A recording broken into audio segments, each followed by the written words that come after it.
Hello, hello. Hi, Clemmy. So happy you're here. Welcome in, everyone. I'm back.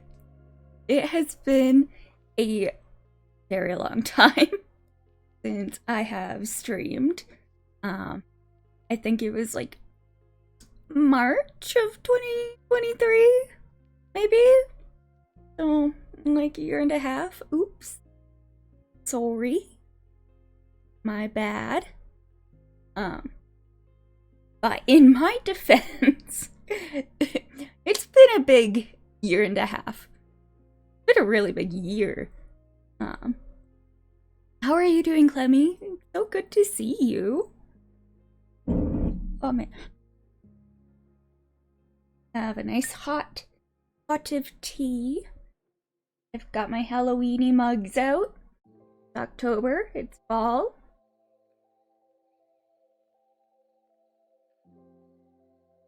It's my favorite time of the year. Oh man.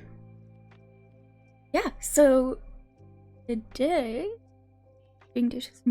Nice! What are you making for dinner? Hi!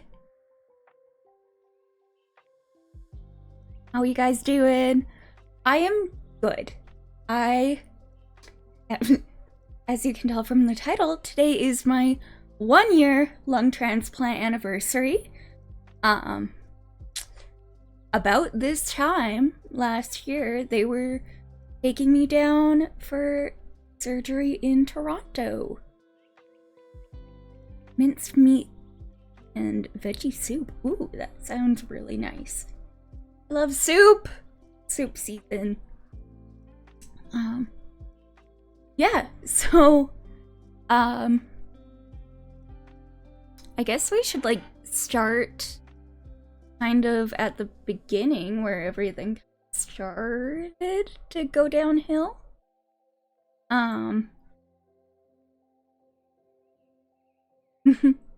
So, yeah, around March or April of 2023, my breathing was getting really bad. I was put on oxygen. I can't remember when, but it was spring of 2023. So they put me on full-time oxygen for a couple months, and then oh yeah, thanks for hanging out, Clemmy. I appreciate it. Yeah, then in June, after doing a bunch of tests and things, because we had no idea why I was coughing so bad and why my lungs were so bad. They kind of figured it out. They diagnosed me with some form of pulmonary fibrosis. So just like, or did interstitial lung disease? One of those two. I can't quite remember.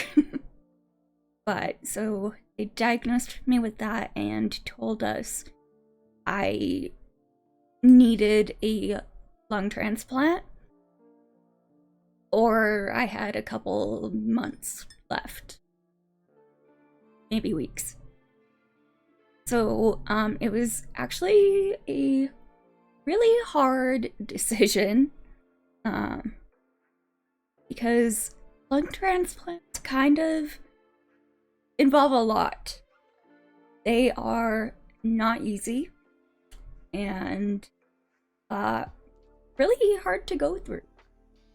But we did decide to. But and the way it works with transplants, at least here in Alberta, the Calgary has like a lung team, but they don't do like organ transplants. The Edmonton team does the actual transplants. So Calgary, they do like the stem cell transplants, the two I have had before, and Edmonton will do lungs. So they sent my file in to see what they thought, asked them, what was up. And the Edmonton team rejected me. They said, no transplant for you. It is too risky. We're not going to do it. We don't think you will make it off the table. So we're not going to try, essentially. So that really sucked. That really sucked. But luckily, I have a really great team, and they're like, we're not giving up on you just because Edmonton said no.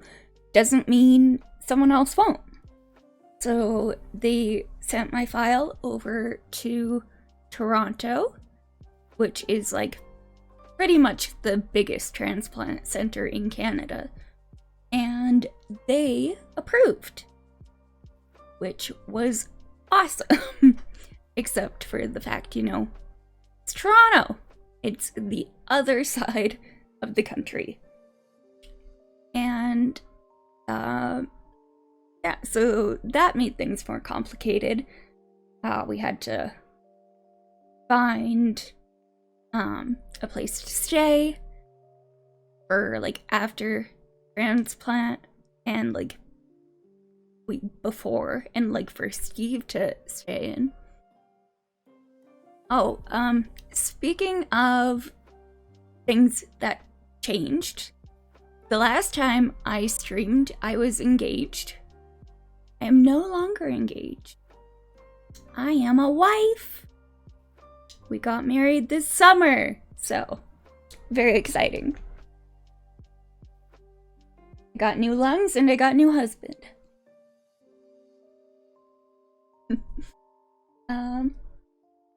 So anyway, yeah, we had to find a place to stay. Thank you. Oh, it was the best day. I will talk about it a little later. But anyway, so to get ready for the transplant, yeah, we had to find accommodations, all of that. Luckily, as I am on AISH, they were able to cover it for a bit. I mean, not a bit. They were able to cover our accommodations for it. So that was really wonderful and awesome. And because I was on so much oxygen, I think I was on full 10 or 20 liters or something of oxygen. They couldn't send me on a normal plane because it just can't have that much oxygen on it. So we got to fly in a private MediJet. It was very cool. It's very fancy. I slept most of it, but it was very cool. Steve got to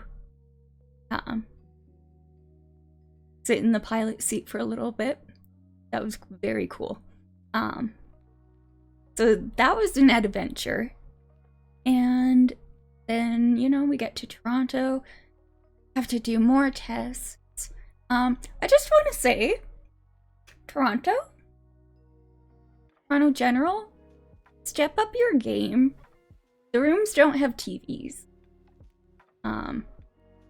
They're very old, very kind of decrepit looking, very depressing, but my room did have a view of the helipad, so that was really cool. Steve and I would just sit and watch the helicopters come in.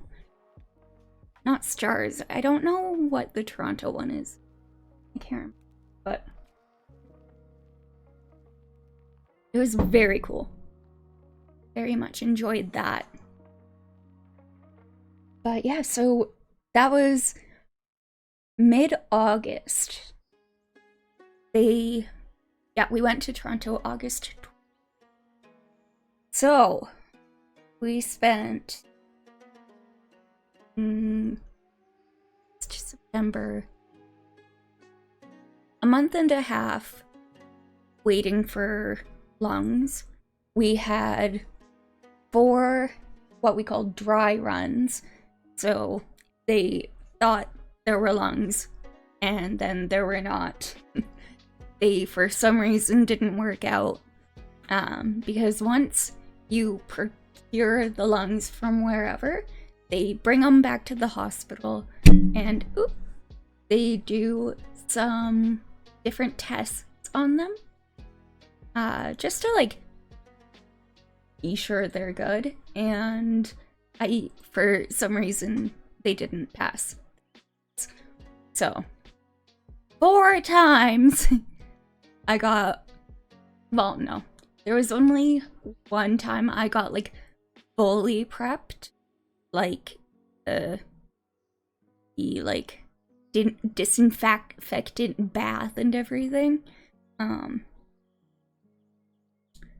then finally, October 1st, we had our surgery.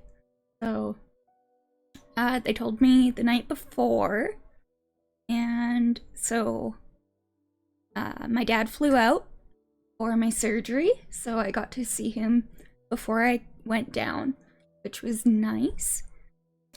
Surgery, I was so scared. I'm going to be so real with you guys. I didn't think I was gonna survive surgery. I did not think I was gonna wake up. Of course, I hoped I did. I wanted to more than anything, but I not think I was gonna make it. But anyway, they took me down, and I had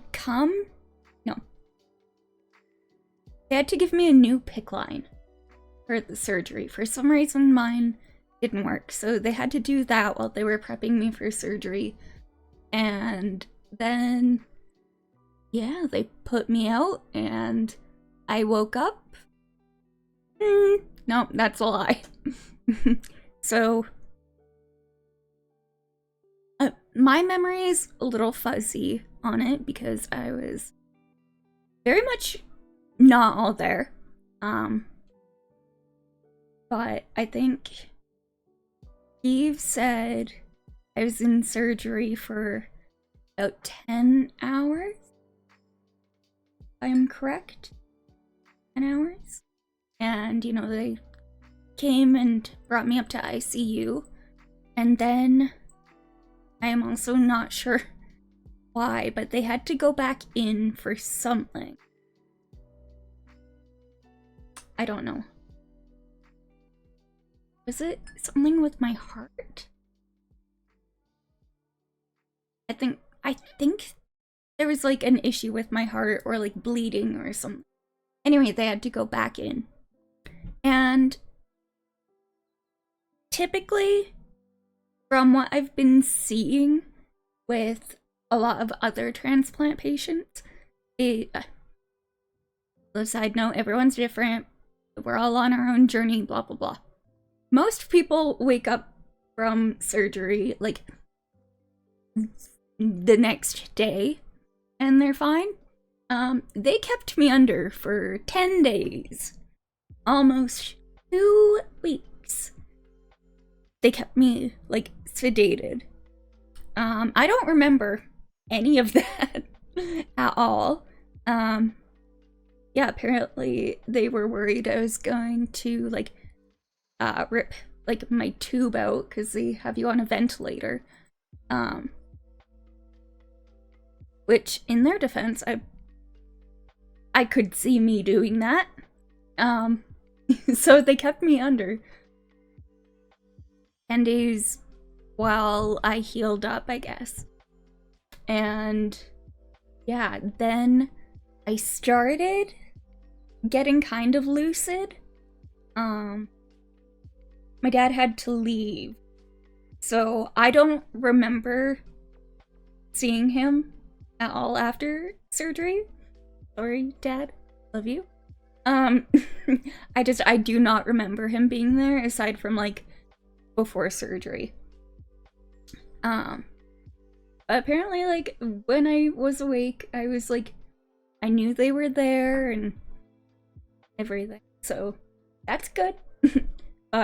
Yeah, I didn't get delirium too bad. I was definitely like, imagining things for a while. Like when I first woke up, I thought the hospital was like also like an Asian spa. Like I was like hallucinating like little Asian like an onsen basically. So I thought that was in the hospital. And then like I was hallucinating that there was like not the worst, right? That would have been dope. But then I was like hallucinating there was like a kitchen beside the nurse station, and then like I thought like there was like a supply wall, but like to me it looked like makeup and skincare and stuff. So I thought they were like selling MLM products. I I don't know where I got that, but I did. I was like, Steven, they're like selling like scams. Like, we gotta get out of here. So that was funny. But it was terrifying. I hated the ICU. It was awful. It was scary. I was terrified all the time. Not quite sure why. The nurses were lovely, but I was so uncomfy. Luckily they had me on so many pain meds. I didn't feel my broken ribs. And I didn't feel them healing at all, so I'm very grateful for that. But everything else was horrible. My throat hurt. I had my trach tube in, so I could not speak. My new medications gave me tremors, so like my hands would like constantly shake and like vibrate. So I could hardly write anything. It was so hard to communicate. Poor Steve, bless his heart, he did so well at trying to read my lips, and most of the time he got it. But yeah, recovery was fucking rough. I was not doing good. It was so hard to get up, and like sitting up hurt. Standing was a problem.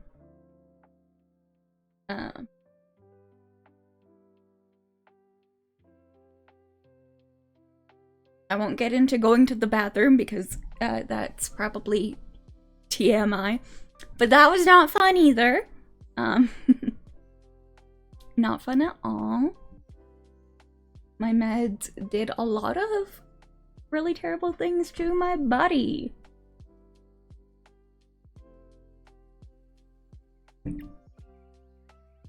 But we don't have to talk about that. What else? Yeah, I mean, after surgery, we just hung around and waited for me to get better. But my mental health was not doing good. I was not well. I was super depressed because, you know, we are across the country from our family and friends. You know, but my dad came out a couple times. Steve's mom came out once. That was kind of the first, like, lucid thing I remembered, was her being there. But, like, day to day, we had, like, no one. So, that really sucked. And we were away from Maggie and Banks. Steve's parents very graciously took them in. Aw, thank you. Yes. We were so lucky to have the support system that we did. Hi, Rapid! OMG, hi! So good to see you too! Welcome on in. I am just talking about my lung transplant. It's so good to see you. What have you been up to? Doing? But yeah, like, on a good day, I don't function very well without Maggie. I'm very emotionally dependent on this stupid dog. So being away from her for that long was horrible. Not fun. So they wanted me to stay longer and stay in, like, the rehab hospital, like, across the street. And I was like, no, let me go home. I can rehab at home. Please. So I think December 21st, they sent me home. So I flew home on another, like, Medi-jet. My dad had brought my car out for us, so Steve had to drive it home. So I think he took 3 days and he drove it home. So we had Christmas back in Alberta in the hospital, but at least everyone got to come see us.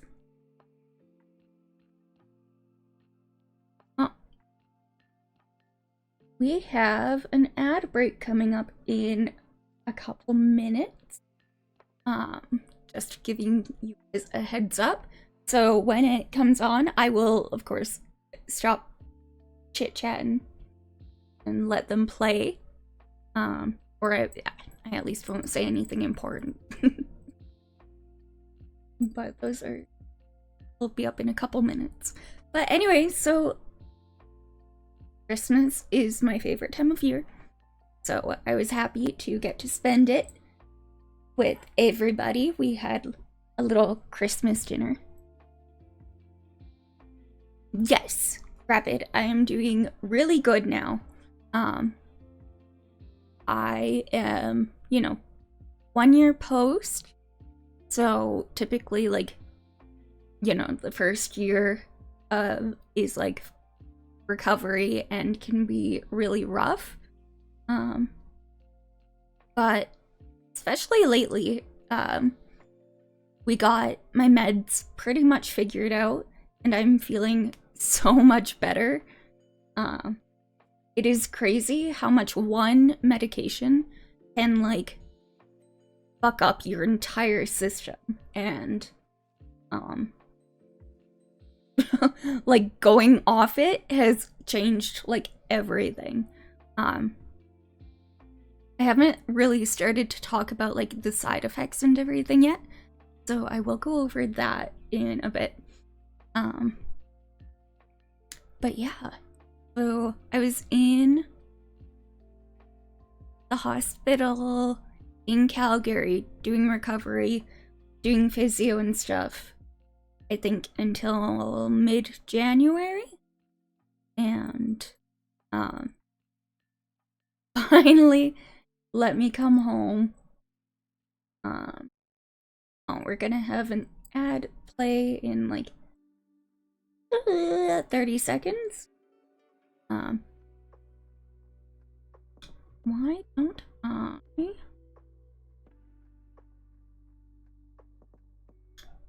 set up some pictures to show you guys?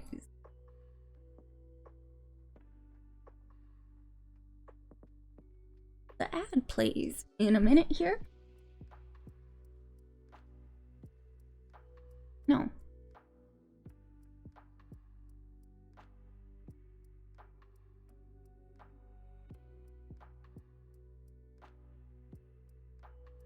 Okay, here we go.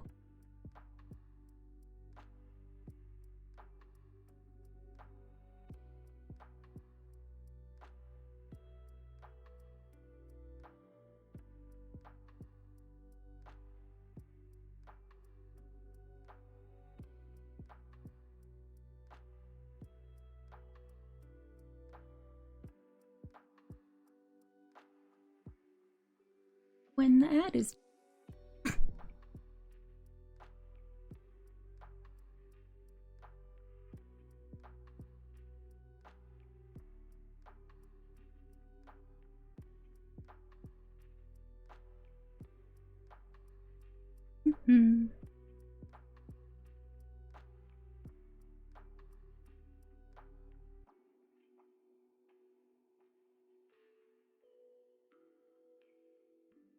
okay, I think that is done. And I do have some pictures and videos actually that we can look at. Alright guys, let me get this set up.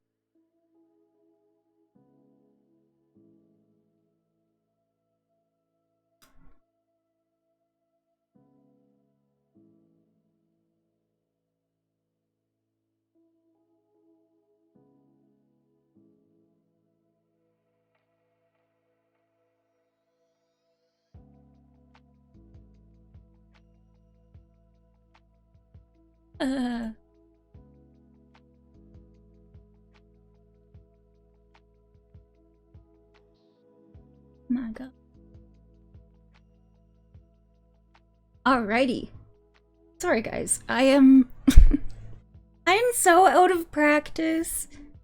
I don't even know. I'm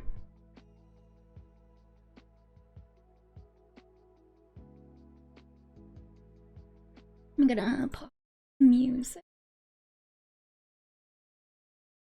Oh, so here is the airplane that they took me to Calgary on. So cool. Brent, do you want me up there? It is so loud, I am so sorry. So cool. And the inside was all fancy. It was really cool. Oh, we taking off. It was so much fun. I love flying. And there's my Stevie. Flying. Look at that handsome man. And they had really good snacks, like fancy snacks. Oh man, I am looking crusty. That's big yoinks.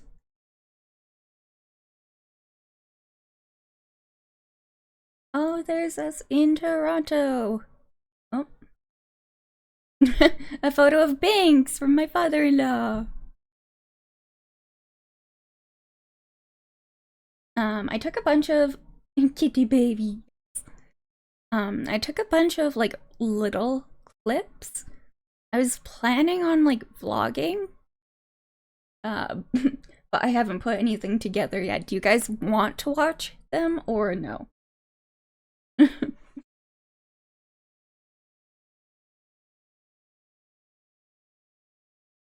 If not, cool. But if you do, I mean, they're right here. It'll give a little more. Do you want to share? Of course I want to share them. I am like such an oversharer all the time. Okay, here we go. I'm going to apologize in advance for whatever the volume of some of these is gonna be.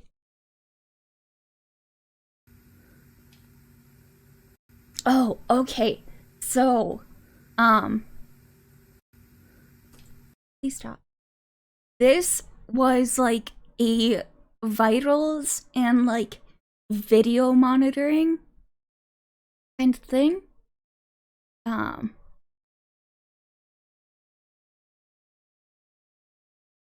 So, this camera, like, tracked my movements and stuff. And there was like a nurse, like, watching it, like, 24/7 to, like, make sure I was okay. Because, yeah, like, when I got to the hospital, I was struggling to breathe. Like, it was not good. Oh, and up here was the helipad.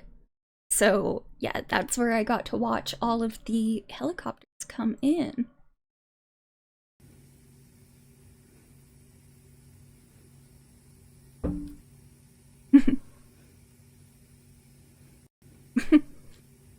Trying to get ready to sleep. Film number 1. Oh my god. I was so puffy. Prednisone, causes what they unfortunately call moon face. Moon face? That is so fucking rude. I hate it. Moon face. No. So I call it the puffies. I'm like, screw that. It's the puffies. Like, in no way, shape, or form am I calling that a fucking moon face. No. Here we go. Sorry, guys.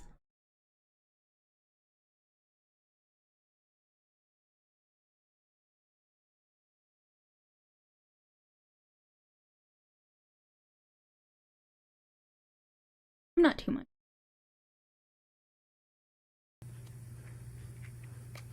All of my pills. Oh my god. I have to take so many pills all the time. I hate it. And I have to take them forever. Forever. Oh, and I'm repping my Sailor Moon shirt.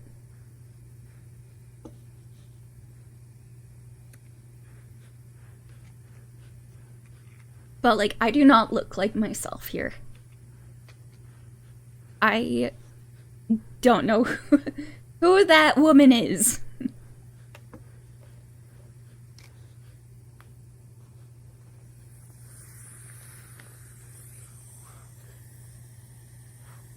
I couldn't even breathe on my own, taking a couple pills. I had to put on an oxygen mask. So I already had, you know, the oxygen in my nose. And then I also had to do the full vein oxygen. Short of breath from sitting up. So, just gotta take a quick shot of air.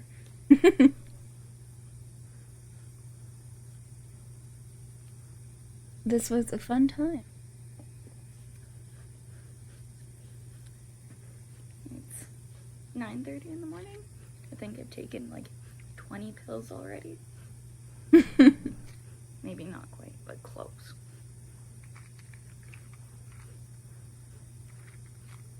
Didn't care.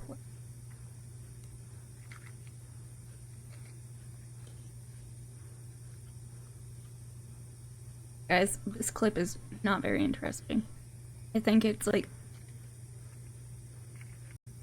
all just me taking pills.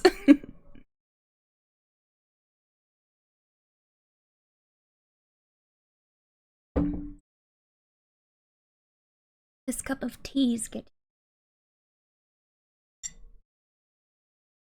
Oh! Oh, what's this one? Oh, me and Stevie!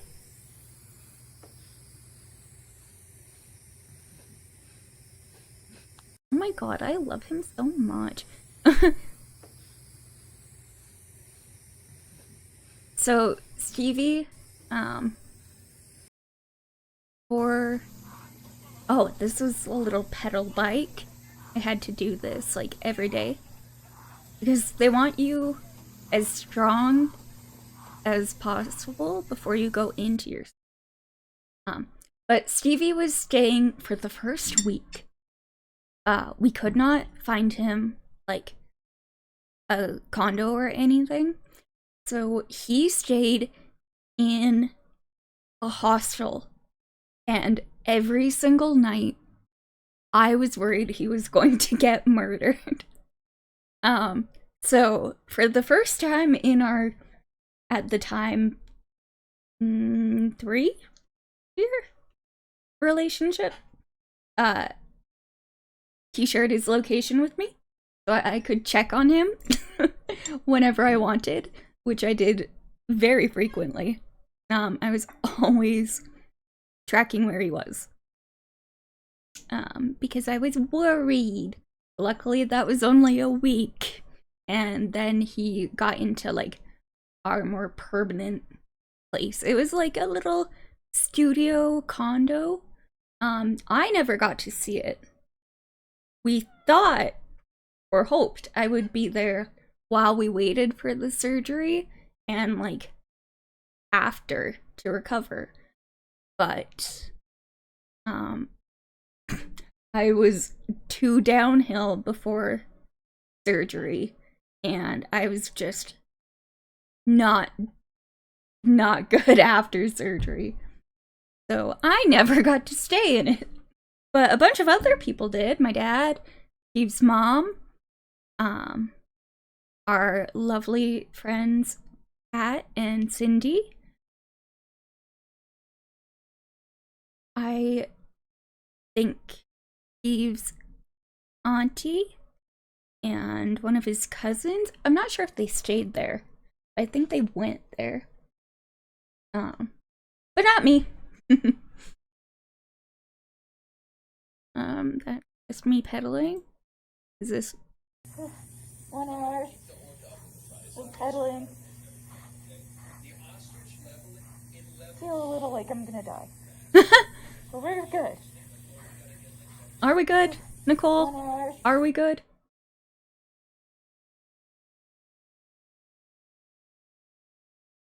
I guess I should, like, watch these in order. Oh, I was reading. Cool. Good time lapse.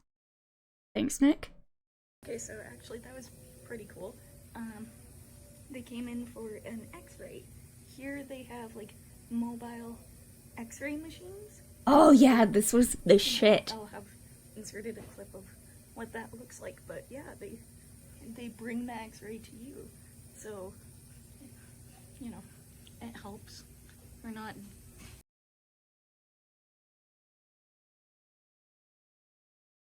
My internet is shit today, don't know why. Sorry guys. But yeah, the mobile x-ray was so cool. They just, yeah, they... moving down and clogging up the x-ray department. So yeah, very cool. Yeah, they, like, bring it in and basically like a cart with a giant, like, x-ray arm. And they, you know, put the shield on you. Except, no, they don't, because I get chest x-rays, I don't get shields. They put a board behind your back and, like, an x-ray board kind of thing. And they do it that way. And yeah, you don't have to go anywhere. Oh, here it is.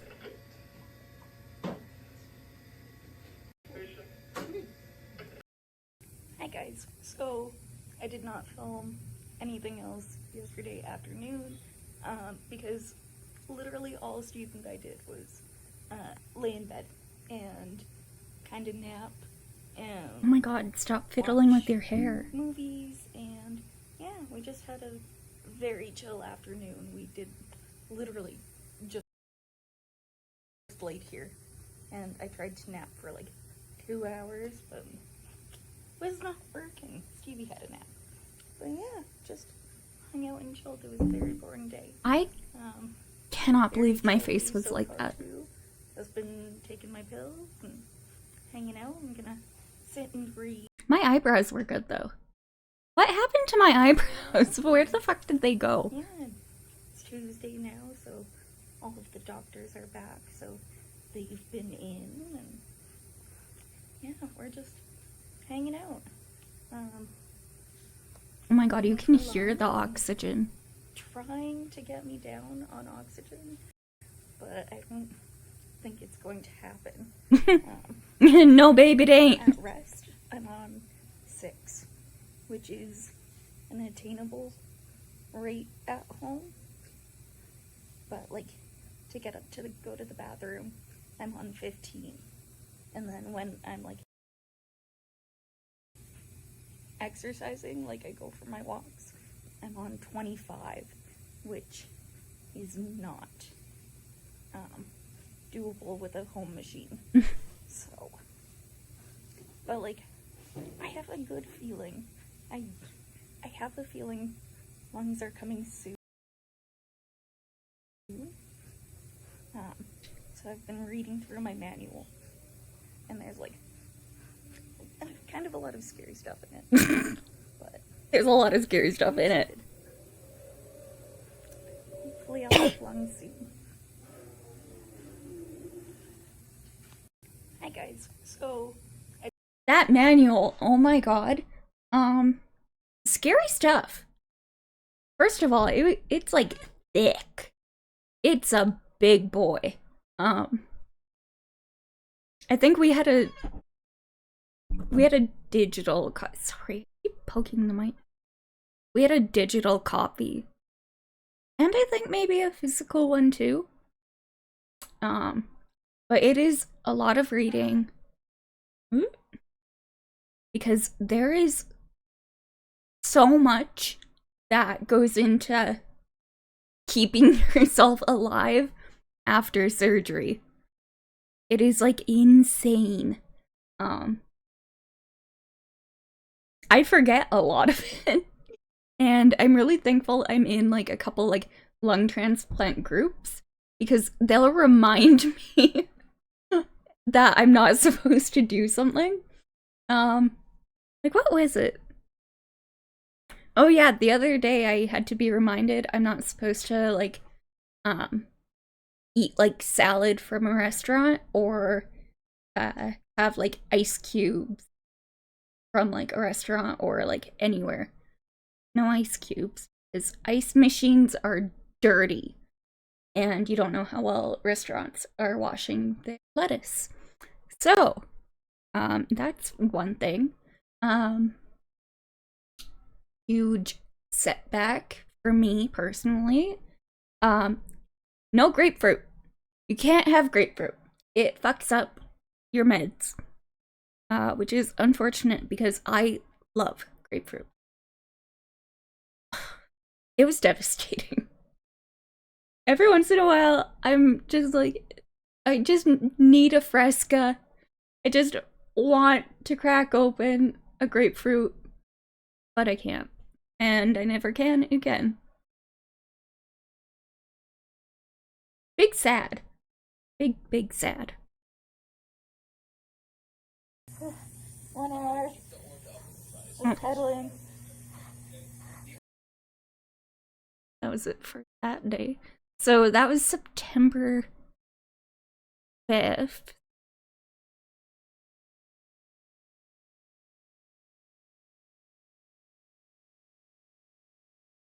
Hello, Madame, Monsieur.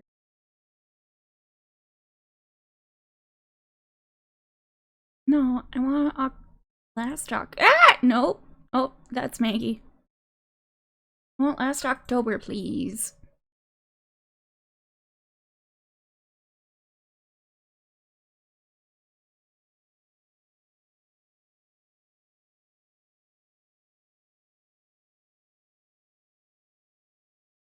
Hmm.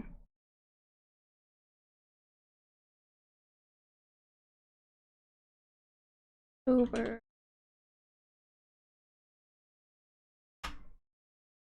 Oh, okay. Hmm. Odd.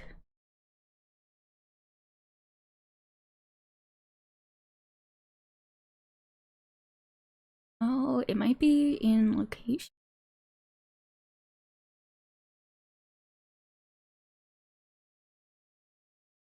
And more.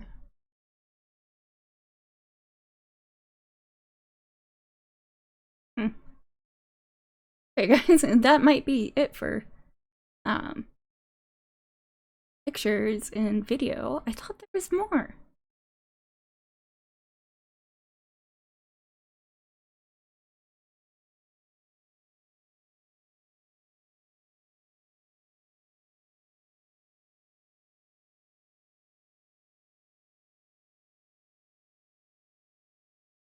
Okay, well, apparently not. Uh, uh,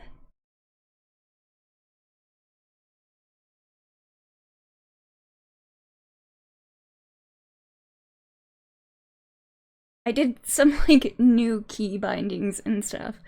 So I'm still learning them. Um, yeah, so that was quite the trip. Um, so talked about the dry runs. Um, oh, I guess I should talk about the surgery a bit more. So, um, I'm not gonna not gonna take my shirt off and show you. Um, my poor husband.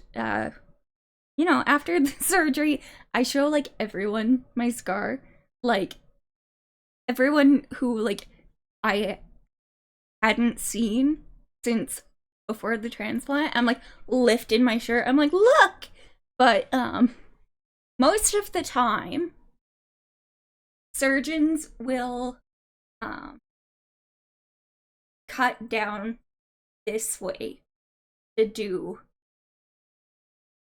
and like open up this way. But my surgeon did what is called a clamshell, and they went under my bust. So my scar just goes along here. And they kind of like flap you open, I guess, and go in that way. Um, and then, you know, they go in and take your shit out, put your new ones in. Oh, sorry guys, I'm like jumping around. I don't know what to talk about and when to talk about and where. It's kind of like as I'm thinking of it. Um, but I should talk about why my surgery was so complicated and why Edmonton wouldn't do it. Because that is a very important part of the story that I just forgot to tell you. Um,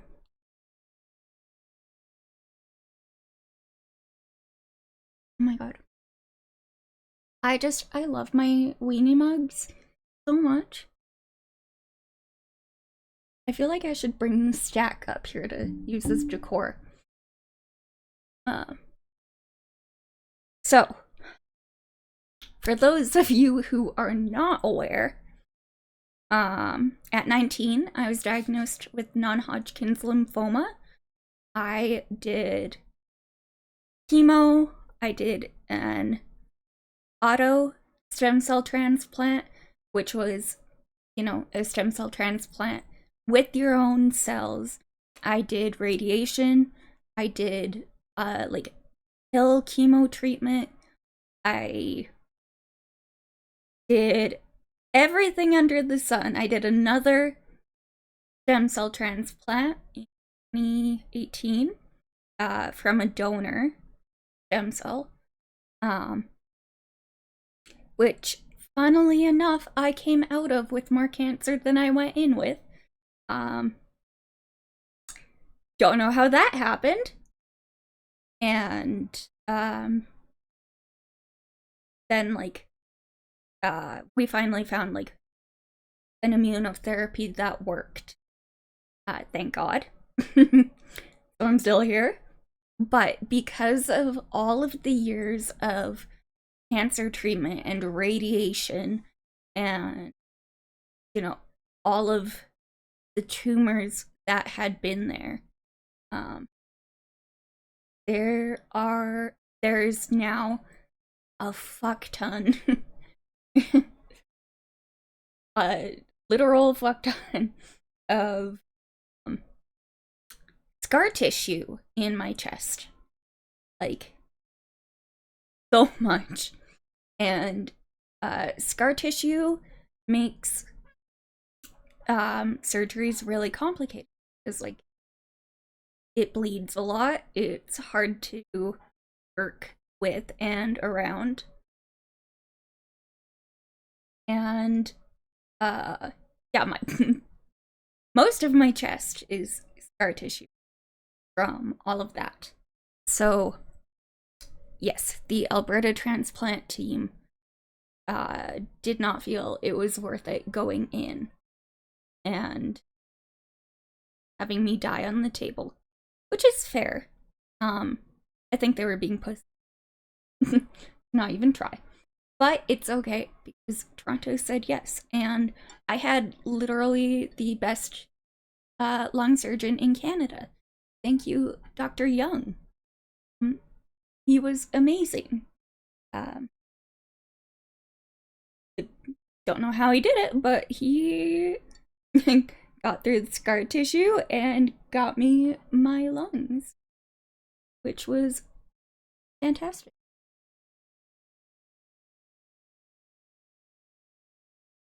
Now, we do have another ad break coming up in a minute here. And sorry, guys.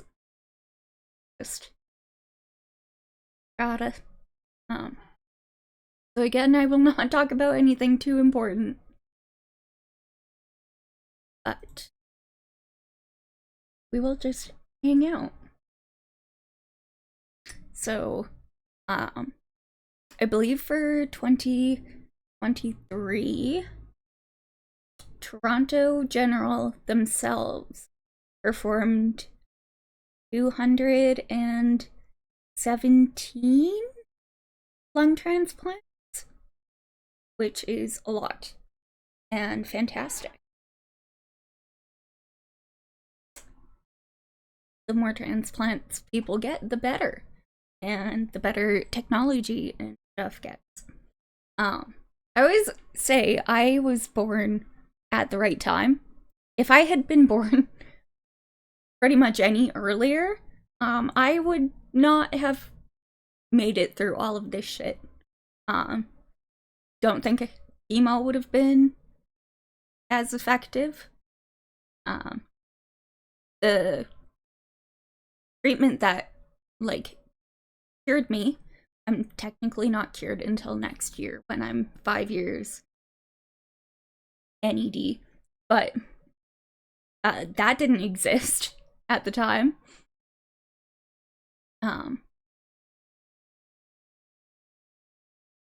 Transplants, I mean, they're not new, but with how complicated mine is, I needed the right doctor. And I am just so lucky.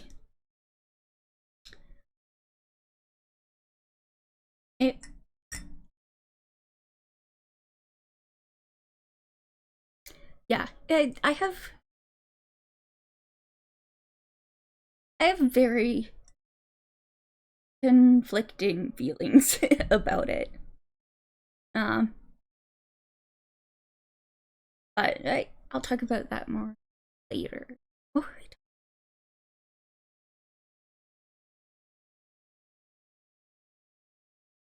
oh right. Why my surgery was complicated. Um, Also, I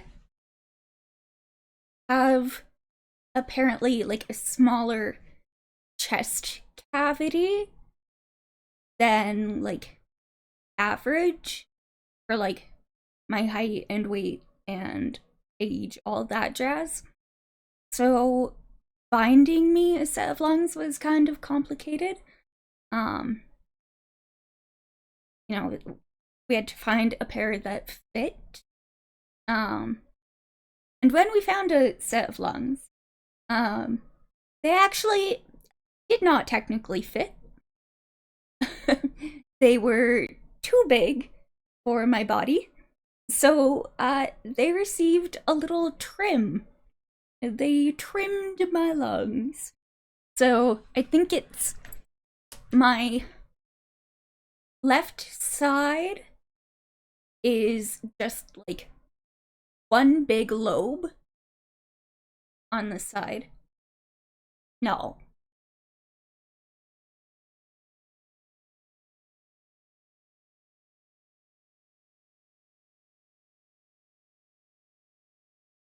And on anyway, on this side, I think it's two lobes. But yeah, they had to trim my lungs. For my body, they are like full capacity lungs. Uh, they just had to be adjusted. So that's all fun. But while they were doing surgery, they also cut my diaphragm.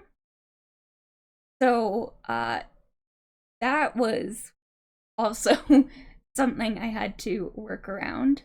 No one tells you how hard it is to like learn how to breathe again. It's a process. They keep you on a trach. Also, isn't my little trach hole? It's so cute. I love it. Um,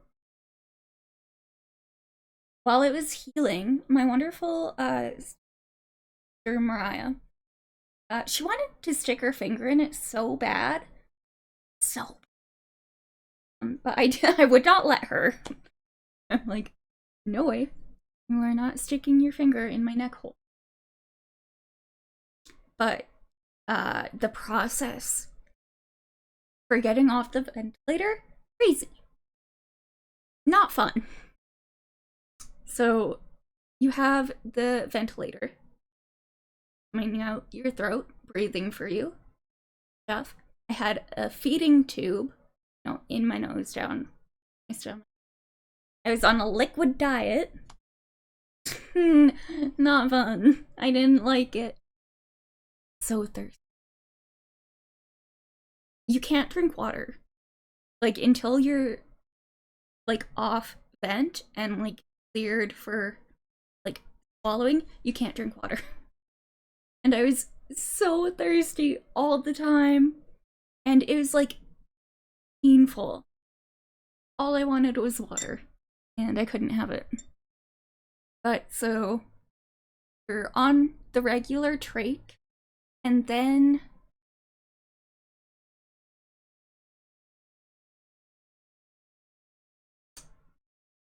what was like the adjustment?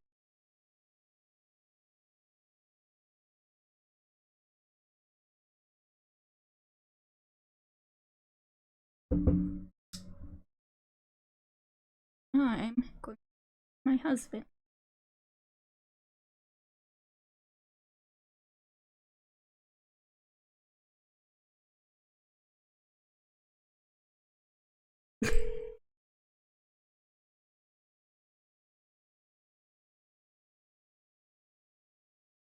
Hello. Hey, babe. I am trying to remember when I was on the trach. What was like? There was the speaking bit, and what was the other bit I had to like have on and like, go like 12 hours and then like 24 hours and then like a couple days on. So it was a stopping valve. Right. Yeah. Okay. Yeah. Yeah. So it was just basically a hole. It just plugged the end of the trach. Yeah. Where like the speaking valve was like a valve where exhaled it would stop it. Whereas like breathing in, it would let air in. Mm-hmm. And then the other one would stop. It was basically, just a solid piece of plastic that we put on the end. Yeah. Yeah. Okay. Thank you. I could not remember it. Yeah. It's just a stopper. Also, Andy says hi. Oh, hi. Okay. Thank you. I love you. Have a good day. You too. Okay, bye. Okay, bye. I really should have like done this stream when he was home and like had him here because he was there for the whole thing. So he remembers a lot more than I do. Thank God for him. But anyway, so yeah, we had like the stopping valve and like every day like I had to like try and keep it in for like 3 hours and then like 12 hours. Then I had to keep it in like a whole day and then like 3 days. And the goal was obviously to get me off the vent. And yeah, it was hard. Trying to, learn how to breathe with new lungs is kind of complicated. You'd think your body would just be like, oh, hey, lungs, let's get to work. No. It's like you have to relearn to breathe. So, we did that every day. We also had like this speaking valve that we would put in and it would like, kind of like block it so I could make noise and speak. So I mean that was good, but it was really tiring to use. So if I had visitors, like Steve was there, I would wear it. But not for a long time. It's like it is it is so much work trying to breathe. It's not now. Now that my lungs are like here and good and, retrained, easy. Love it. I can breathe. It's a fucking miracle. But yeah, that fucking sucked. And then coming off the vent was hard.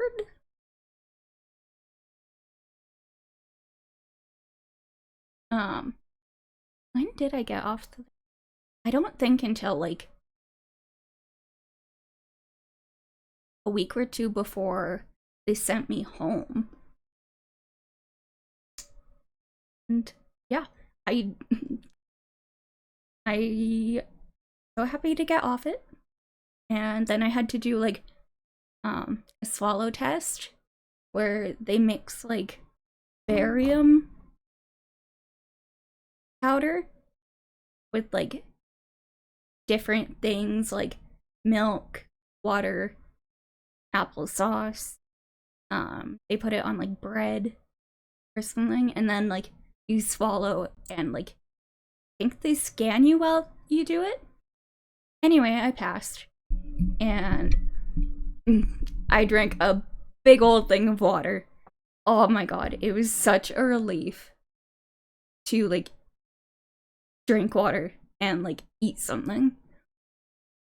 And finally got off the frickin' feeding tube. It was awful. It upset my stomach so bad. I hated every second of it. 10 out of 10, do not recommend feeding tube. Although, it was kind of nice because they could give me my meds through my feeding tube. So, like, all of my meds were, like, liquid. Just shot them through the tube, and boom, you're done. Whereas, like, no, I have to take them all orally, or some of them are injected. Which I hate. I hate having to stab myself. It is not fun. And I have to do it, like, twice a week.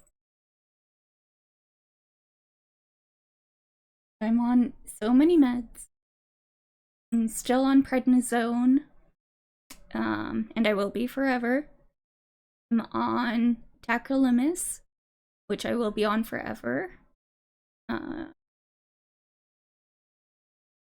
Yeah.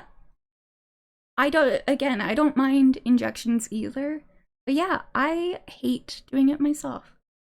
And like, they're not bad. Like, they're all like sub-Q, so they just have to go somewhere fatty. And one of them is a whole process. I'm on a drug called SCIG, so SCIG. And like that one, it only comes in like a couple like little different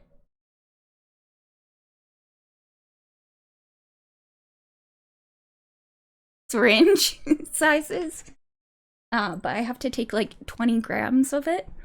So I have to like transfer them all into like a different syringe, and then I have to like put a valve on it, and it's a process. So that one can be a pain in the ass. Because then it also takes like 20 minutes to inject. But I mean, I don't mind that one. I don't like stabbing myself. It's so hard. I don't like it. But yeah, so many meds. All of the time. I think I'm on like 15 different, no. Yeah, 15?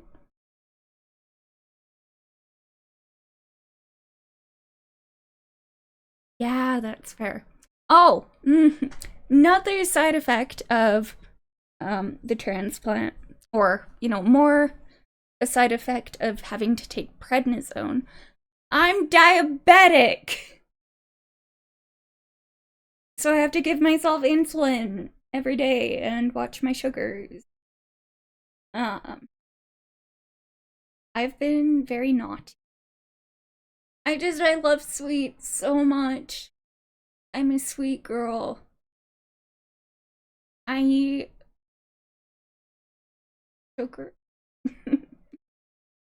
So I've been struggling with that. My numbers are, I manage it pretty well. For the most part. But yeah, that sucks. I don't like it. Not like it one bit. But the hope is, as they decrease the prednisone, it might go away. That is the hope. Don't know if it'll happen, but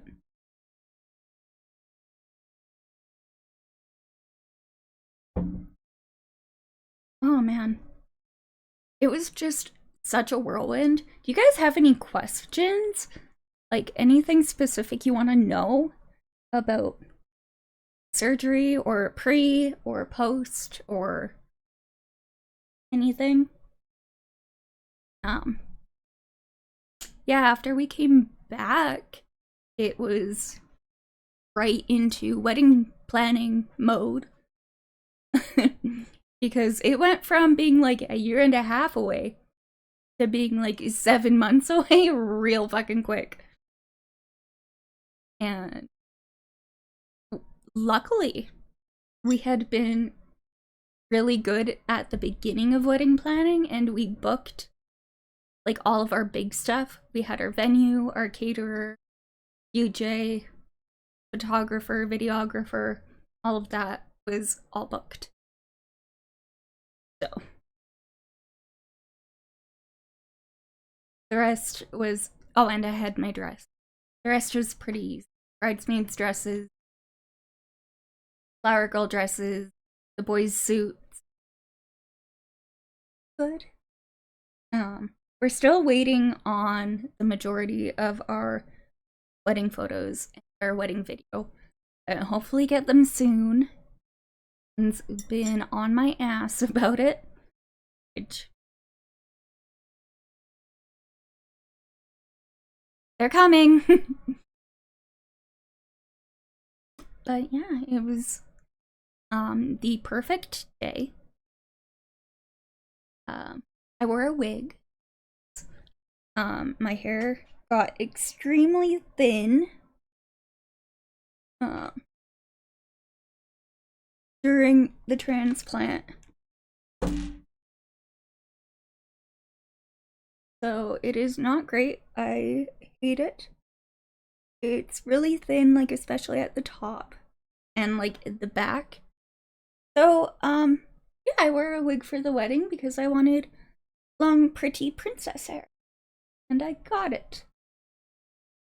Oh, also during surgery, so I forgot to braid my hair before. And, you know, after 2 weeks of laying on it, thank you, I am sure trying. But yeah, after 2 weeks of like lying on it and oh, who knows how much I was moving around, I got a giant knot right in the back of my hair, and it was big. Like it was big and hard and like solid, because like no one brushes your hair for you.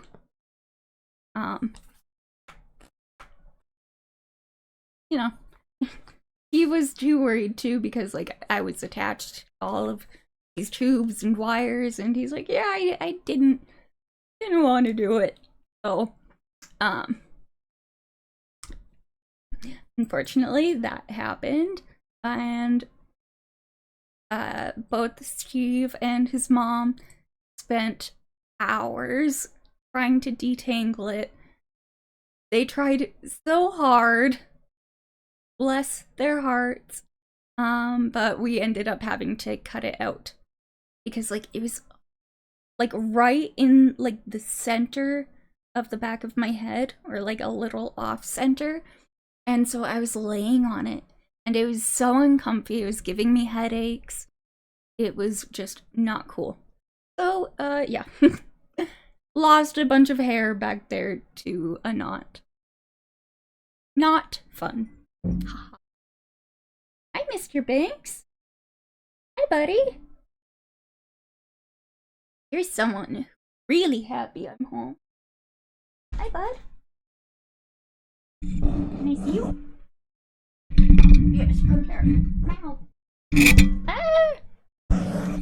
Here's my baby. He's such a... yeah, so... like I said, my mental health was in the toilet. How did they react when we got home? They were very excited. Luckily, the hospital I go to in Calgary, they're cool with like people bringing their pets in. So Maggie came to see me at the hospital, and she was always very excited. I didn't see Mr. Banks until we got home to Steve's parents' house. That's another thing, because we have stairs. For the first bit after transplant, I couldn't live here because I couldn't get upstairs. So we stayed at Steve's parents for a while. But he was very happy. Got lots of snuggles. Now they get very nervous when either of us are packing our bags. They get really anxious and they follow us around. Oh, really? But especially if we're both packing bags, like they they don't like it. They don't like it at all. So I think traumatized them a little bit.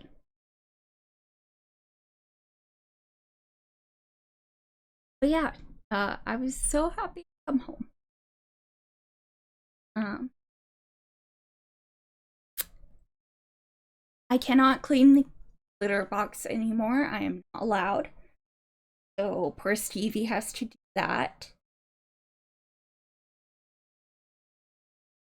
What else, kitty?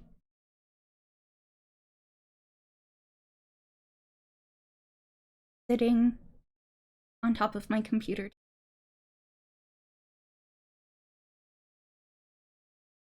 You have a bed right back there. You have a bed right up there.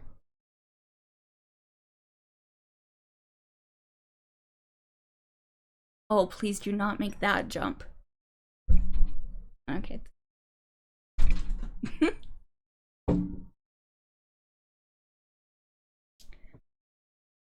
um yeah, so I guess now I could get into the like side effects and like all of the like changes you have to make after transplant. I already talked about not being able to eat grapefruit, which wah wah. I'm living with it though. Yeah, no restaurant salad, no ice.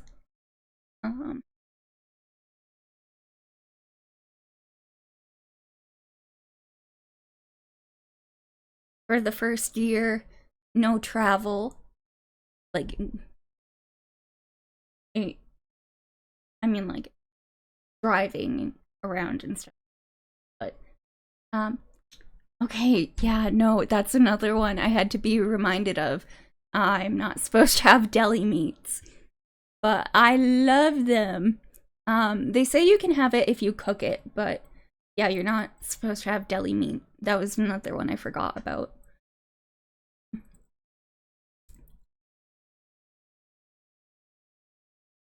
Because of the diabetes, I'm supposed to like cut out sugar and stuff. I do the best I do the best I can.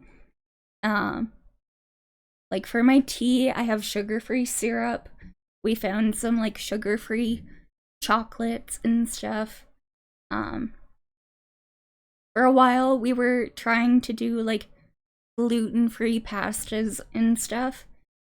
Just for like less calories, less sugar and stuff. Not as good. I know I should be a lot better than I am with it.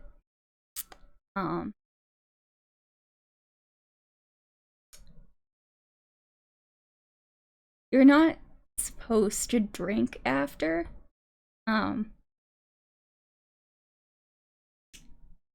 Which like they're not super strict about it. They made it sound a lot worse before transplant.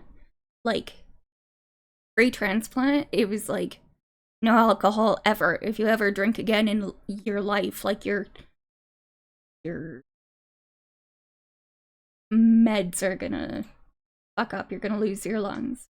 But like afterwards, they're not. They've been chill. They're like, I mean, don't like binge drink. Don't drink every day. But I'm allowed to have wine with dinner. I'm allowed to order a cocktail. Like it's chill. But one thing, not one thing.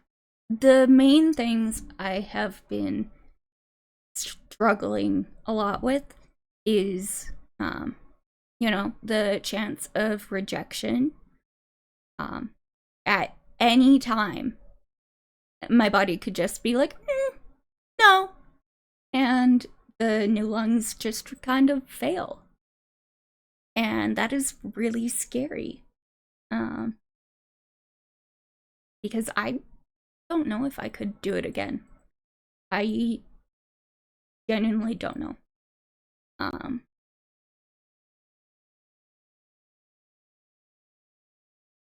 It was really, really hard. And it was painful and like mentally exhausting. And of course, I'm glad I did it, but I don't know if I could do it again.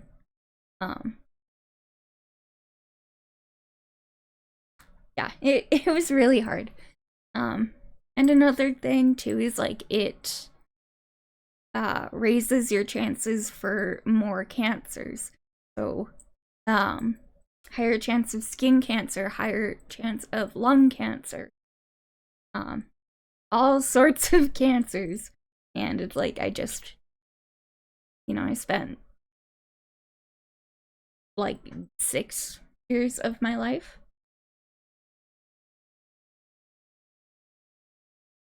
Five years of my life trying to get rid of cancer. I do not need more. I do not need more cancer. So that's been scary. I literally have not been able to just relax in 9 years. For a while, after I went into remission, I was like, cool, I can like take a breath, I can relax. But then the coughing started, and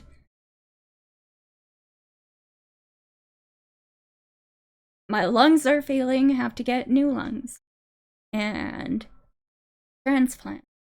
But now it's like always like hanging there that, at any minute, if I'm not taking my meds right, if the fucking stars are aligned the wrong way, like,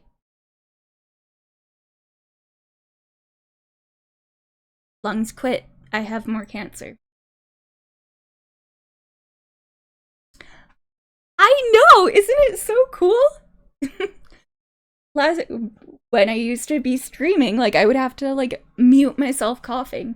Or I tried to mute myself. Didn't work very well. But yeah, like, it is such a relief. So nice to not cough. It's great. I love being able to breathe. I love not coughing all the time. It has been great. So, like I said, so glad I got the transplant. It is a miracle. I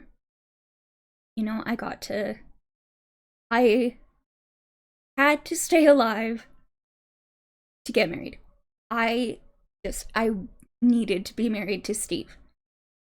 So I was luckily able to do that. And now we're married. We've got our little family with us and the critters. And hopefully we'll get to do everything we want to do. Travel. Get a new house with a bigger yard. I can get. And yeah. I like using the new lungs. Oh fuck, guys, we're gonna have an ad break again in 2 minutes.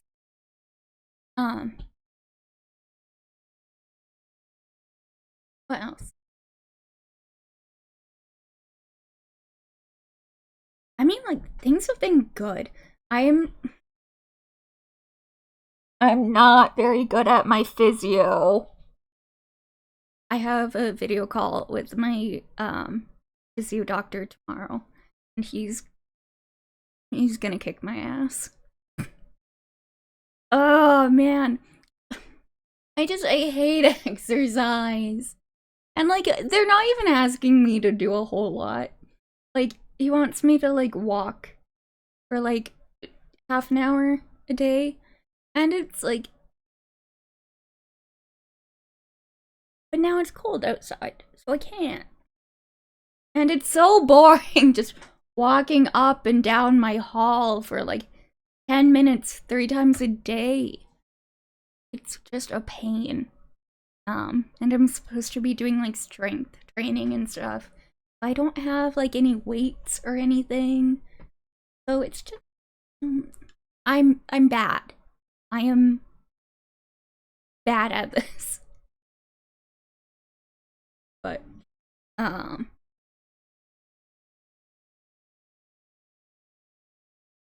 don't know, it's so weird, like it's like my life has changed so much, but like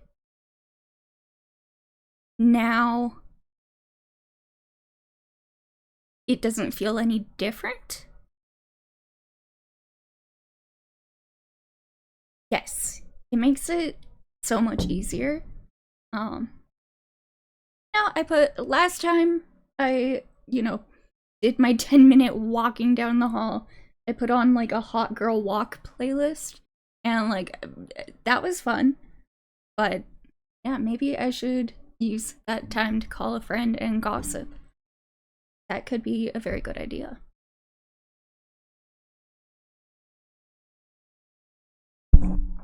Oops.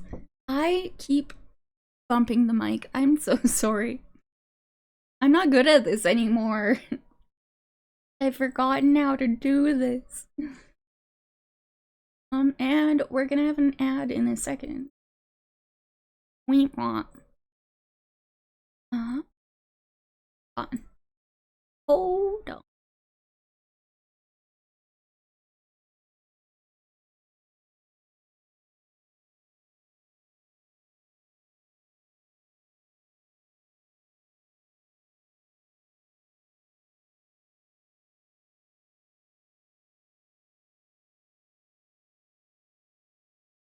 I hear Maggie tippy tapping around downstairs, and I think she is not sure where I am, so I just tried calling her.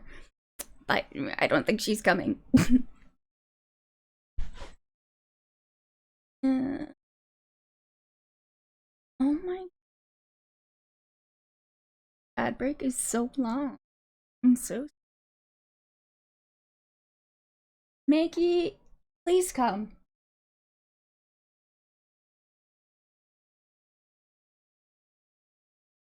Don't know what.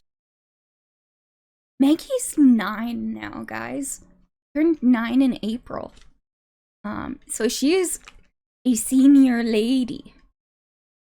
She is a very distinguished senior lady. Man. Good ads. Oh, here she is. Hi, Moosey. Oh, she's curling up in her bed. I have her bed over here in like the corner. She can lay in here and be comfy. Just an old lady. I'll show you a minute. Camera down though. You can see her. That's okay. I'll show you Binks too.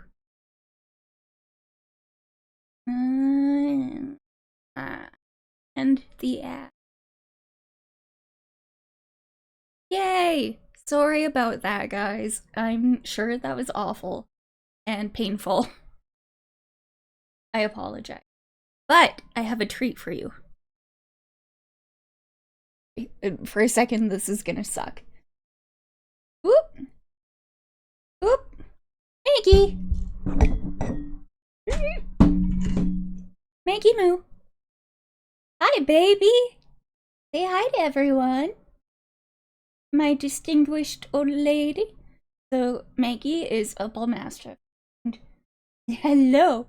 Their typical lifespan is 10 years. Oh, and here's Mr. Banks. Hi, Banks. He does not care. He does not care for me one bit. That was probably nauseating. So yeah, she's a little old lady, and I heard about this thing called Senior Rebellion, where essentially, like, your senior dog picks up, like, puppy habits, and, like, they get, like, an attitude and stuff, and Maggie is definitely senior rebelling. She is a lot more vocal. She is always, like, happy grumbled, which, like, kind of like a dog purr. So she's always happy grumbled. She's always, like, buffed at us when, like, she needs to go outside or she wants dinner, stuff like that. But she's been doing it a lot more for, like, no reason. So she started giving us attitude, which is hilarious. But she's a good sweet girl. And my mental health depends on her. I am. Oh, hi, baby. I just put out my hand and she comes right over. My good sweet girl. If I had Maggie in Toronto, things would have been so much better. But yeah, I went so long without seeing her because I went into the hospital beginning of July. So I went July, August, September, October, November, most of December. So like 6 months without Maggie and Binks. And that was awful. Awful. Oh, good dog. What other changes? I can't wear bras anymore. The way everything healed, bras put too much pressure on it, and it is ouchy. So, no more bras. I don't know if someday I'll be able to wear them again, but I mean, I'm not particularly upset, except for now I have a drawer full of pretty bras I can't wear. I mean, eventually. The problem is, like, I think everything, like, healed kind of funny. Because, like, I can feel, like a solid, like, I'm not gonna say a block. But there's, like, something solid, like, right here. So, something went and healed funny. But anyway, yeah, I can't wear a bra. Along my surgery scar, so like right under my tatas, I want to get a tattoo. I keep going back and forth. I used to really want flowers for underbust. Like something pretty still lives here. But I've been going between that and like doing like a constellation with stars. And if I do that, I want to have scattered in like stars drawn by like the important people of my life, like Steve, my grandparents, my parents, my nieces, my sisters, stuff like that. Which I think would be really, really cute. I still really want flowers. and I just don't know what to do. Thank you. Yeah, I really like the idea. But again, like maybe you know what? I was thinking of that. I was like, how could I mix that? Do like a floral galaxy. I don't know if that's the thing, but it could be. The problem is tattoos are expensive. And Toronto was very expensive. And the wedding was expensive. So we are, how do you say, poor. So that's a struggle. I have to be cleared for work also. Um, which I also need to do more physio so I can physically be able to work. Because like I'm good for I'm no longer out of breath or anything, but standing for long periods of time, not great at. Walking a long distance, not great at. And I want to go back to the bridal store. So, gotta be able to lift those bulky dresses. Actually, that would be great physio. I should do that for physio, just to go lift dresses. And of course, I need to be standing most of the day. So I really need to get better at this physio. Sake of my job. That I don't, but I will have. Ma'am.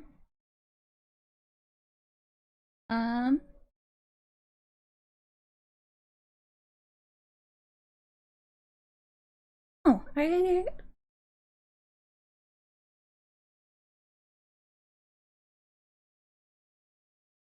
yeah, we came home and just had a million doctor's appointments, focused on getting better. I have this binder that I'm supposed to fill out every day. I have to do my weight, blood pressure, my home spirometry, which is like a device I like blow into and it measures like my lung function. And I was really, really good at it when we got home. But then after April, I was really bad about it, and I just started being good about it in September.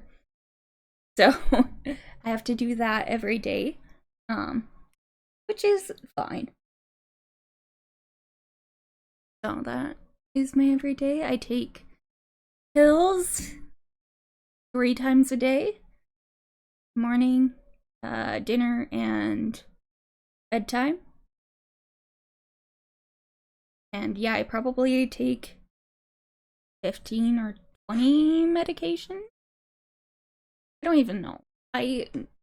So many. It's so many. So many.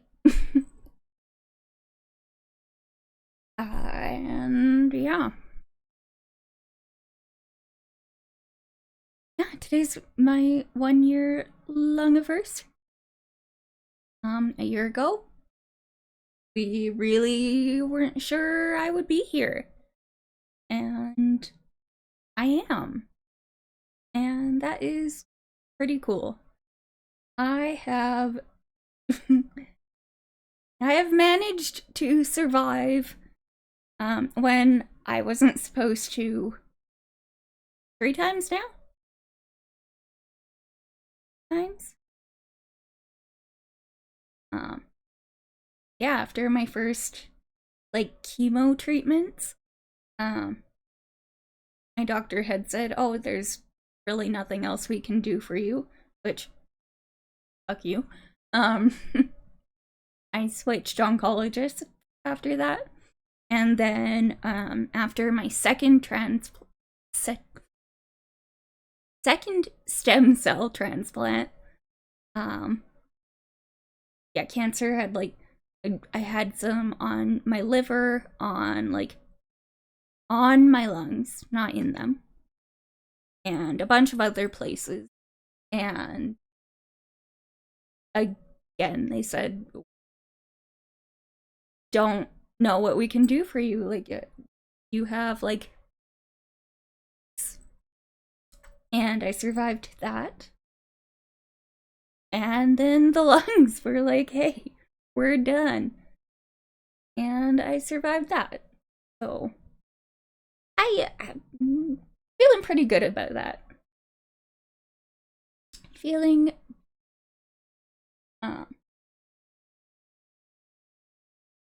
I'm proud of myself for being so strong, but I wish I didn't have to be. I just want to be soft girl. I want to be at peace.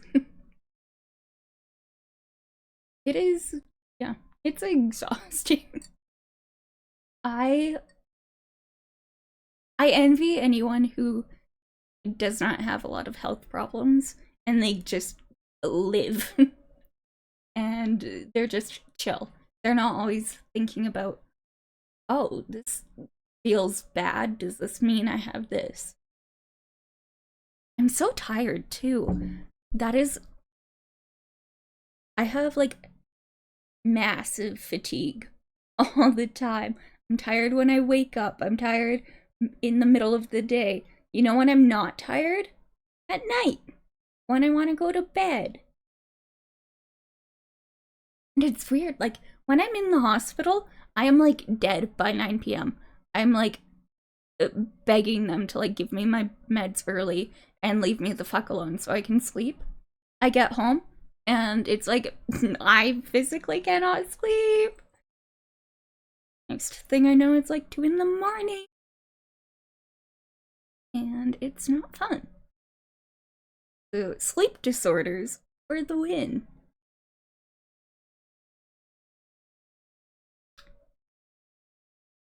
Guys, again, today has been all over the my phone. Do I have any fun photos for you from my phone? From Transplant. Way back.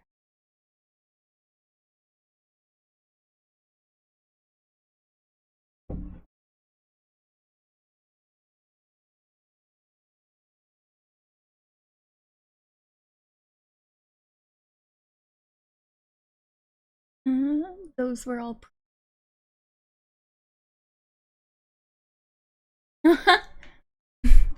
You know what? That's a good idea, except Stevie's asleep at 2 a.m. and me thunking around might wake him up. And that would not be good.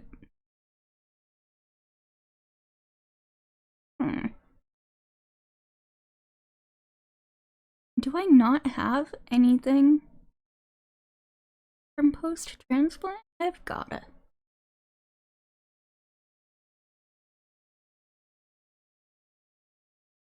Oh, here we go. Sorry, guys. So this is me post. I've got like my break. It was capped off.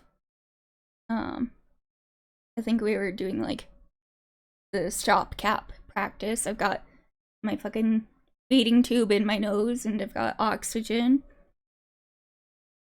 Real cute. Real cute. Oh, Monday, November 27th.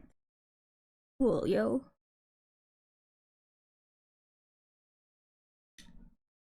Oh, I think that was the day I first got to eat. And I got to eat soup.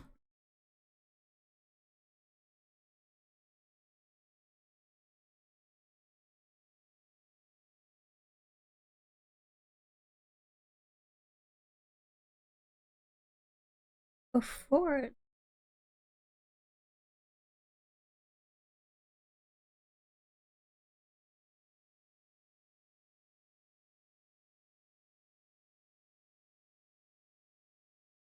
Oh my god, I looked like a zombie.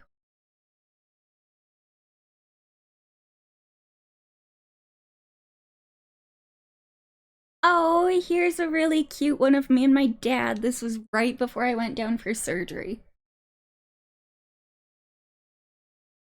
So I was on a machine called OptiFlow, which like gives you like a lot of oxygen, like a lot. And it also like it's like hydrated. So like you're breathing in like air and water. That's not a good way to describe it.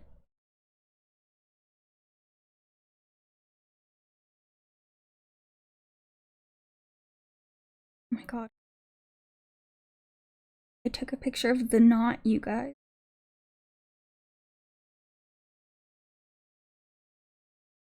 Oh, it's kind of hard to tell, but yeah, like that was my head. That's like the back of my head, and that's like the knot. It was massive. It was awful. If you or anyone you love has to go through a transplant and they have long hair, make sure they braid it. They braid it before, and then have someone brush it after. That was awful. That was traumatizing.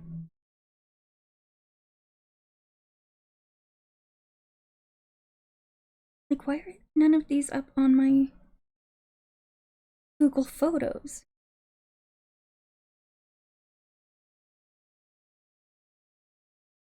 You guys better.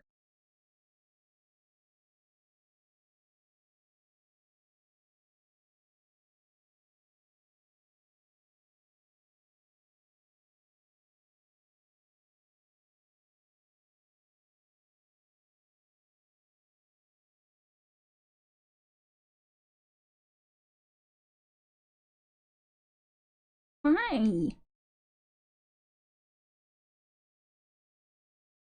They're on my Google Photos on my phone. But anyway. Crazy. I'm so thankful I made it a year. Also,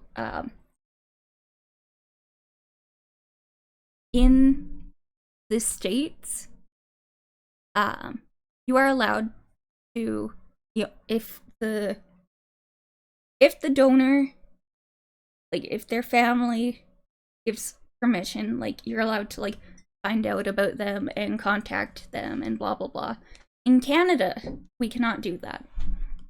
It is completely anonymous. The only things I know about my donor, he was a male and he had an anaphylactic allergy to hazelnuts. So I also did not know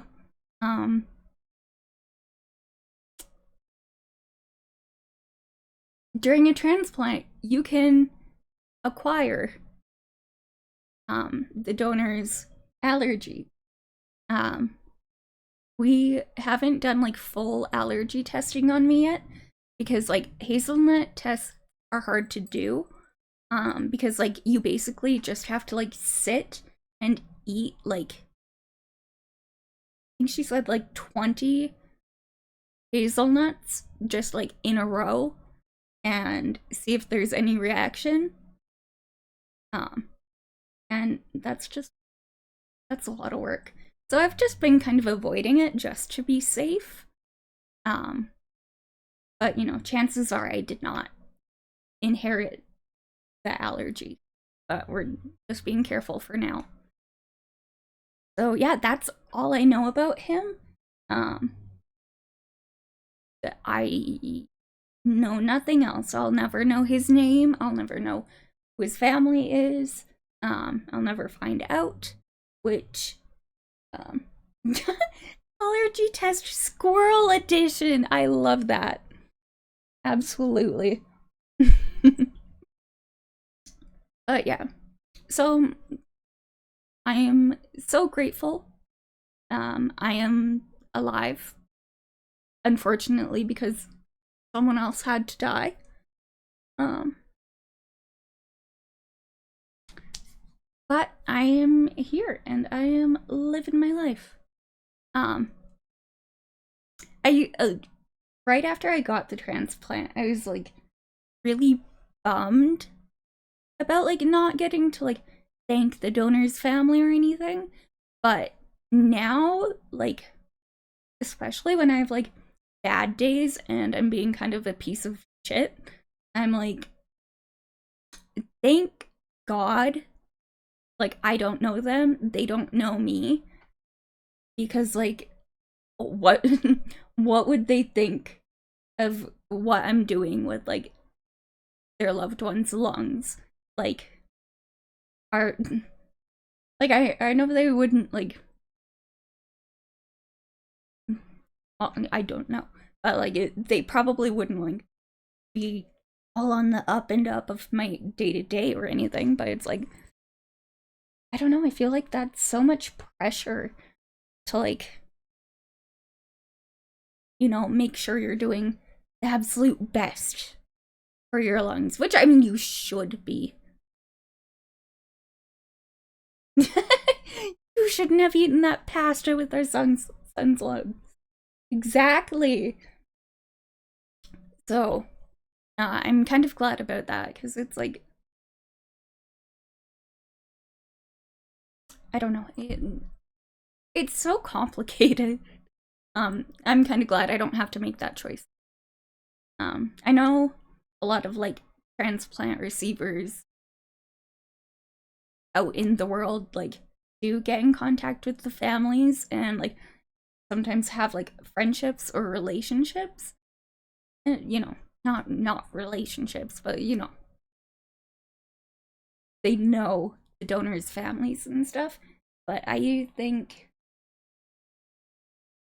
that would weird me out and put a lot of pressure on me because recovery is really hard. Being good at recovery is even harder. So, you know, we're doing the best we can.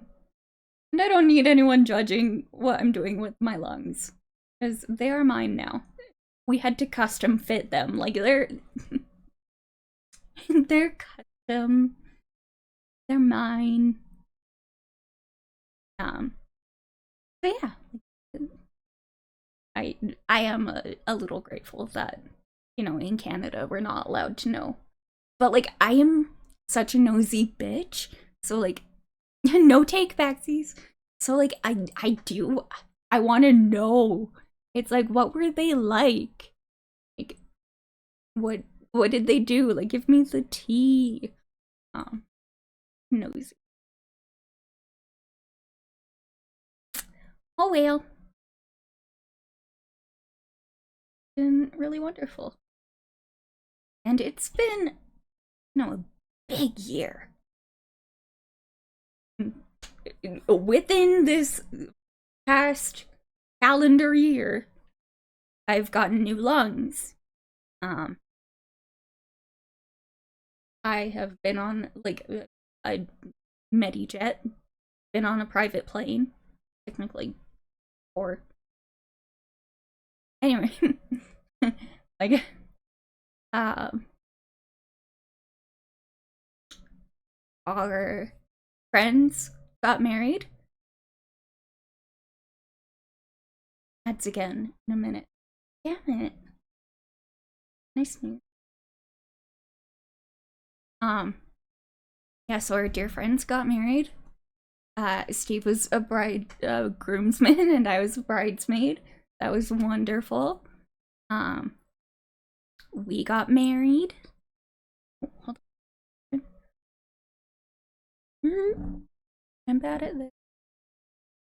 The big one's my engagement ring. The cute little one is my wedding ring. I love it. Ad incoming.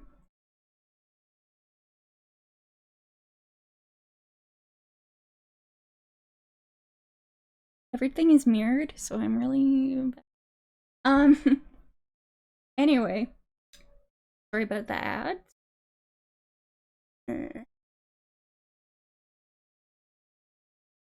Yeah, I love how they look together.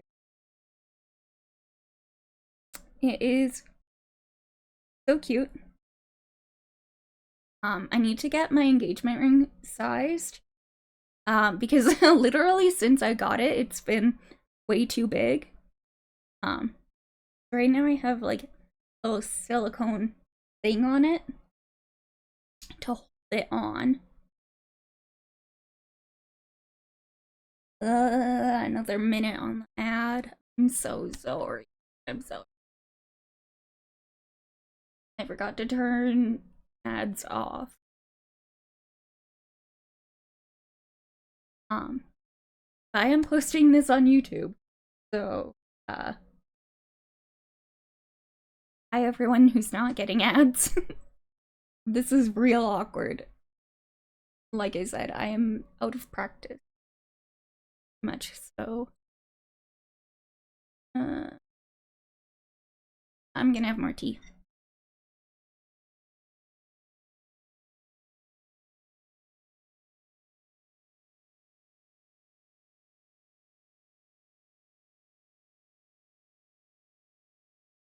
And then I have a fun story about my wedding ring.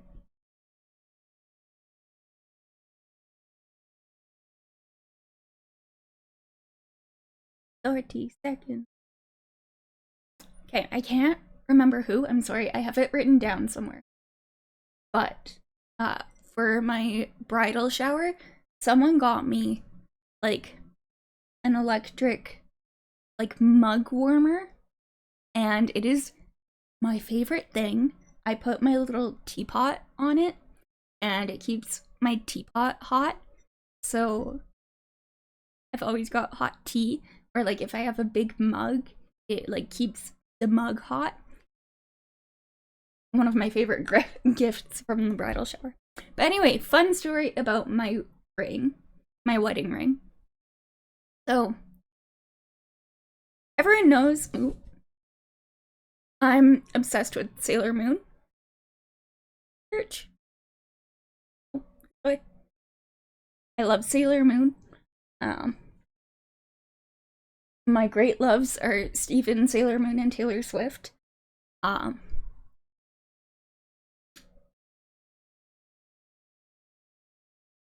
Anyway, I have a Sailor Moon phone case. So I was at Sephora. I did. I had a nice t-shirt in my hospital. I wear it all the time. I have three Sailor Moon t-shirt, one sweater, a tattoo. I have the star locket that plays music. Anyway, I was at Sephora. The girl helping me out saw my phone case and she's like, "Oh, I love Sailor Moon." I'm like, "Oh yeah, me too." Like I've even got a tattoo. And I was like, "Oh yeah, I could tell by your ring." And I'm like, "My ring?" But when you look at my wedding ring, it looks like one of their tiaras, specifically Sailor Jupiter, who, besides Sailor Moon, is my favorite Sailor Scout. And I don't know how I didn't even think of that before, but so that was a cute little coincidence. I did not think about that at all, but once it was pointed out, like I can't unsee it. It's like, that's so cool. Another little touch of sailor love.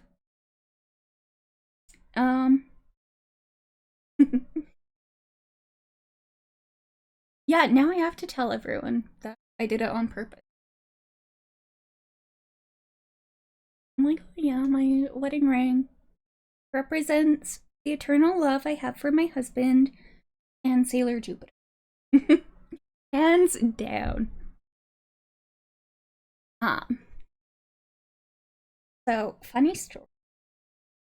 Um, not so funny. It's not a funny story. I think it's cute. So, for our wedding, our bride, like Steve and the rest of the bridal party, walked down to Merry-Go-Round of Life from Hall's Moving Castle. And then I walked down the aisle to a harp version of um, Moonlight Dentetsu, the Sailor Moon theme song. And it was beautiful. And we both cried so hard all throughout the ceremony. Um, it was so embarrassing. I could hardly go like a sentence or two without like crying and like being snotty. Um, I'm not looking forward to seeing that on video. Um, it's not too noticeable, but yeah, we were just crying from I was crying start to finish. Oh yeah, like it was sweet. I feel so silly like sitting there just like blowing my nose in front of everyone every 5 words. But yeah, my nieces were crying. My oldest niece, uh, she was one of my bridesmaids, and like apparently she was just like in the line, just fucking sobbing the whole time. I didn't see it, but that was cute. And yeah, apparently everyone was like tearing up during our vows, which is very sweet. And then, yeah, we had a really great reception. Food was so good. Um, reception was a lot of fun. Uh, I was like, I didn't have as much energy as I had hoped I would. So, like, I didn't get to dance as much as I wanted to. But, I got up for all of the big songs. And we, did our father-daughter dance, our first dance, uh, mother-son dance, and I have married into a French-Canadian family, and they have a tradition where if the younger sibling gets married before the older sibling, the older sibling has to put on these fuzzy pink socks and like a crazy hat and like for Kyle they had these like flamingo Christmas lights, and anyway they have to put all of that on and like dance, and then people throw money at him and then the money goes back to the couple after. But it was so funny. It was great. Hold on. I just want to check do of photo anywhere.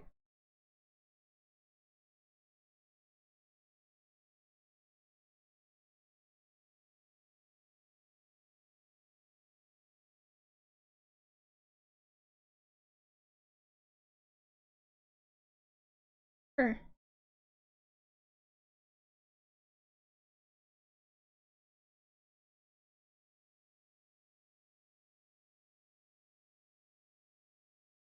I think online it hasn't updated, but um it was so fun.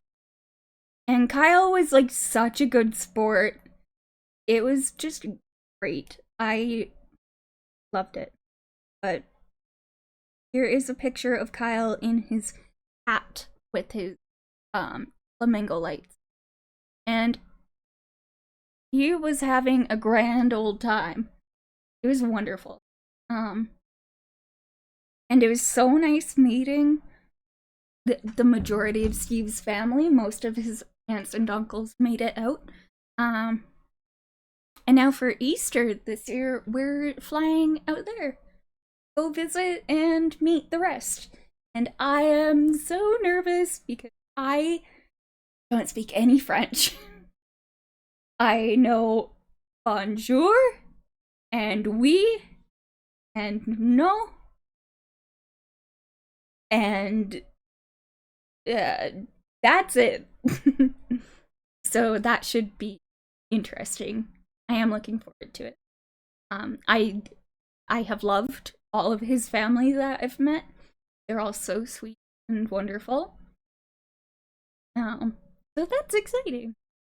So the wedding was wonderful. I got to marry my favorite person in the world. And I have been. Okay, I am a wedding girl. I am one of those girls who, my entire life, I've wanted to get married. That was basically what I've been living for, was getting married. That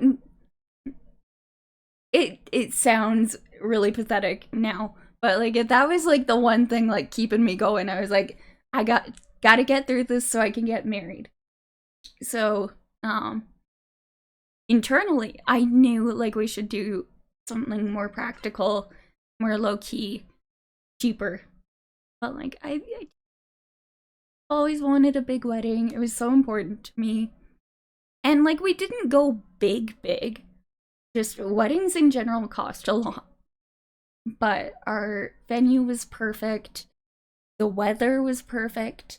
Like the entire week before, it had been like plus 30, and I was so nervous it was going to be so hot the day of. But like day came around, it was like 25. It was a little bit cloudy, so it was like perfect.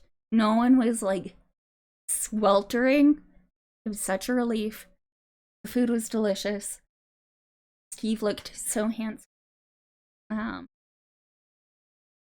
I'm so in love with him. Also, I would not have survived any of this without him. I wouldn't have. He's been so good at helping me remember medications, helping me take care of myself. That man has had to take care of me more in the past, 2 years than most people have to in their entire marriage. So we've already got in sickness and health down. That is, we're good for that one. So, yeah, I mean, that's about it. Like, I don't know what else to talk about. We're a year out. I'm feeling really good. I'm looking forward to, just doing life, being married. I really want to travel. Like I said, we're going out east. Sure. I think we really want to do like a trip to the Mediterranean. I'm not sure if we're going to be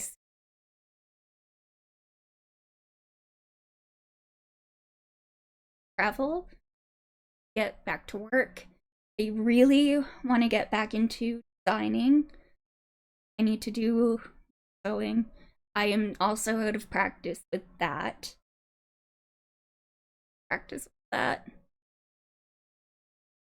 Yeah, I want to more designing, get that done. Oh, I find so back in like December of 2022, I had a lady order like a detachable like bridal train. After I had finished it and put like a lot of fucking hours into doing it. She decided she didn't want it anymore. So I put it up on Facebook Marketplace and it just sat there. And then finally, last month, someone bought it. So that was helpful. And it felt so cool. Someone wore something I made for their wedding.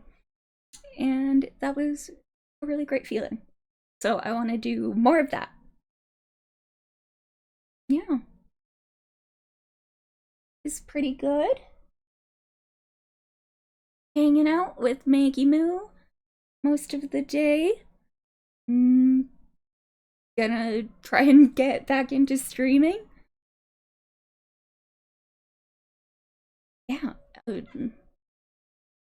Computer is getting like she's getting a little low, so it will be a test to see how well I can stream games.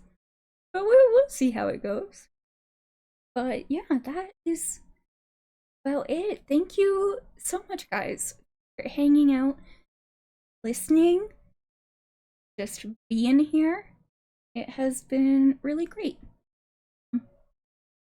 Yeah, I'm going to be posting the VOD on YouTube.